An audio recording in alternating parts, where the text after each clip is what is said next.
Hello বন্ধুরা, তো তোমাদেরকে জানাই প্রথমেই অনেক অনেক ভালোবাসা। আমি বাড়ি থেকে একটা ছোট্ট বিজনেস রান করছি, তারই হচ্ছে আজকে প্রথম দিন। আর প্রথম দিন কিছু অফার না আনলে চলে বলো?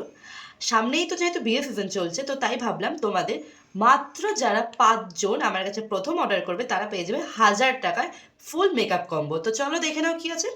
প্রথমেই রয়েছে মুখটা ক্লিন করে নেওয়ার জন্য একটা ওয়াইপ, তারপরে রয়েছে একটা সুন্দর প্রাইমার, তারপরে রয়েছে মার্সের হাই কভারেজ ফাউন্ডেশন, তারপরে রয়েছে একটা ব্লাশার সেট, তারপরে রয়েছে একটা হাইলাইটার সেট, তারপরে রয়েছে একটা কাজল, একটা পেন্সিল আইলাইনার, রয়েছে একটা ব্লু হ্যাভেনের মাস্কারা, পেয়ে যাচ্ছ তোমরা দুটো সুন্দর সুন্দর কালারের নেল পলিশ, তার সাথে পেয়ে যাচ্ছ মেকআপগুলো করার জন্য একটা ব্রাশের শেড, তার সঙ্গে পেয়ে যাচ্ছ একটা ফেস পাউডার মেকআপটাকে সেট করে নেওয়ার জন্য, যাচ্ছে দুখানা লিপস্টিক, আর তার সাথে লাস্ট যাচ্ছে এই প্রিমিয়াম কোয়ালিটির ক্যাচারটা। তো তোমরা দেরি করছো কেন? ঝটপট অর্ডার করে নাও। মনে রেখো মাত্র 5 জন পাবে কিন্তু এই সুবর্ণ সুযোগটা।